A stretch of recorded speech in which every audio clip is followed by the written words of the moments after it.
இலங்கையில் தற்பொழுது ஏற்பட்டிருக்கும் அனர்த்தம் காரணமாக மக்கள் மிகவும் பாதிக்கப்பட்டிருக்கின்றனர். நாடு பூராக மழை பெய்து கொண்டிருக்கின்றது.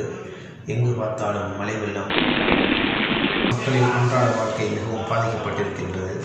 இலங்கையில் நாடு பூராகவும் பெய்து கொண்டிருக்கும் மழையினால் மதஸ்தானங்கள், பாடசாலைகள் மற்றும் ஏனைய வர்த்தக நிலையங்கள் என முழுதும் பாதிக்கப்பட்டிருக்கின்றன. நான் சென்ற ஒரு கனரக வாகனம் ஒன்றில் சென்ற சிறுவர்கள் அந்த வெள்ளத்தினால் அடித்துச் செல்லப்பட்டு சில உயிர்களும் பறிபோயிருக்கும் நிலையில் மற்ற சிறுவர்கள் வைத்தியசாலையிலும் அனுமதிக்கப்பட்டிருக்கும் நிலை தற்பொழுது காணப்படும்.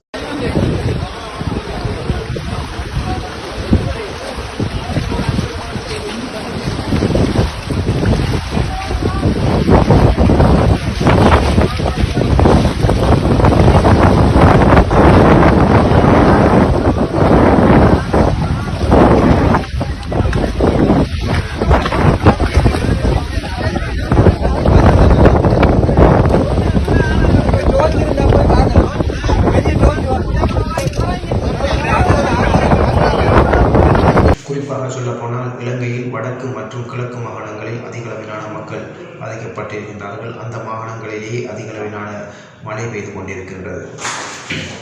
மழைநீர் வைத்தியசாலைக்குள்ளும் சென்றதினால் வைத்தியசாலையில் தங்கியிருந்து வைத்தியம் பெற்ற நோயாளிகளும் தற்பொழுது பாதிக்கப்பட்டிருக்கிறது. மறுபக்கம் கடற்கரை ஓரத்தில் இருந்த தென்னை மரங்களும் சில கட்டிடங்களும் கடல் நீரினால் அடித்துச் செல்லப்பட்டு தற்பொழுது அந்த மரங்களும் விழுந்திருக்கின்றன. பெய்து கொண்டிருக்கும் மழையினால் மக்களுடைய அன்றாட வாழ்க்கை முற்றுமுழுதாக பாதிக்கப்பட்டிருப்பதனால் மக்களுக்கு சில தொண்டு நிறுவனங்கள் சமைத்த பொருட்களை வழங்கிக் கொண்டிருக்கின்றார்கள்.